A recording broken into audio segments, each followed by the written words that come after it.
Nous avons vu au cours que l'un des premiers systèmes de numération, que l'on peut appeler le système de numération unaire, est en fait extrêmement élémentaire. Si on veut représenter un nombre, comme par exemple 17, eh bien on va simplement utiliser des coches. Et on va cocher 17 de ces coches. Voilà 17 coches. Alors évidemment, c'est pas très pratique. Déjà là, on ne voit pas qu'il y en a 17. On est obligé de compter une à une. 1, 2, 3, 4, 5, 6, 7, 8, 9, 10, 11, 12, 13, 14, 15, 16, 17. C'est la raison pour laquelle les civilisations ont au cours du temps développé des systèmes de numération toujours basés sur l'idée de coche, mais avec en fait des coches plus grandes. Si on prend les Romains par exemple, pour écrire le nombre 17, eh bien, ils prenaient d'abord les 10 premières coches, pour lesquelles ils ont inventé le symbole X. Ensuite, les 5 prochaines coches, pour lesquelles il y avait le symbole V. Et finalement, les dernières coches, ça restait des coches.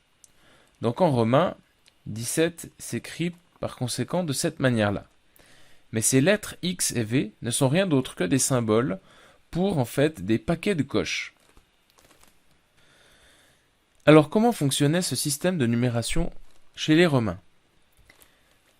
Eh bien, ils avaient un ensemble de symboles que l'on appelle tout simplement un alphabet, raison pour laquelle j'écris A indice Rome, constitué des symboles suivants. Le I qui vaut 1, le V qui vaut 5, le X qui vaut 10, le L qui vaut 50, le C qui vaut 100, le D qui vaut 500 et le M qui vaut 1000 coches. Donc on a le I qui a une valeur de 1, donc le V a une valeur de 5, le X a une valeur de 10, le L une valeur de 50 coches, le C une valeur de 100 coches, le D une valeur de 500 coches, et finalement le M une valeur de 1000 coches. Alors dans notre cours, au lieu de considérer ces valeurs de symboles, parce que chacun des symboles de l'alphabet représente un certain nombre de coches, au lieu de considérer ça comme un nombre de coches, on va considérer ça comme la valeur d'un billet de banque ou d'une carte dans un jeu de cartes. Ainsi, pour les Romains, écrire par exemple le nombre 376 revenait à aller au marché et payer 376 sesterces avec des billets de 1, 5, 10, 50, 100, 500 et 1000 en utilisant le moins de billets possible. Alors comment peut-on écrire 376 à l'aide de ces billets de banque-là en utilisant le moins possible de billets? Eh bien, on va commencer par essayer de représenter, de prendre les plus grands billets possibles. Alors là, on peut prendre un billet de 100.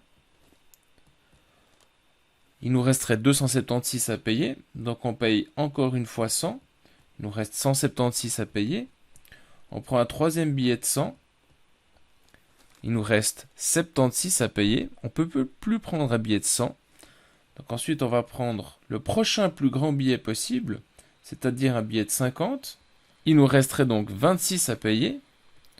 On va donc encore rajouter un billet de 10.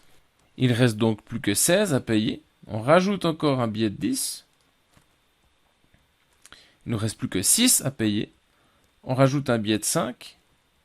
Il ne reste plus que 1 à payer.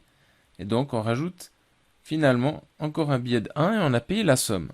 Si l'on traduit avec les symboles, le billet de 100 c'était, un C. Le billet de 100 c'est un C. Le billet de 100 c'est un C. Le billet de 50, c'est le L. Le billet de 10, c'est un X. Le billet de 10, c'est un X. Le billet de 5, c'est un V. Et le billet de 1, c'était le I. Et donc, voici comment on écrirait 376 en romain.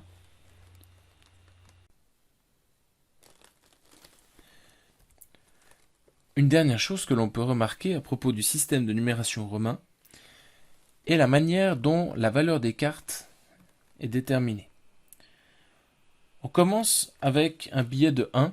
C'est clair qu'il nous faut l'unité, la coche, pour pouvoir représenter tous les nombres.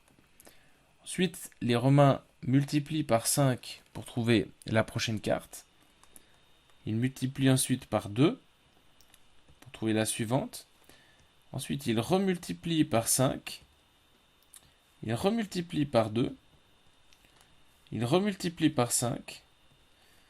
Et finalement, ils remultiplient encore une fois par 2. De ce fait, le système de numération romain est une sorte de mélange, d'hybridation entre une base 2 et une base 5.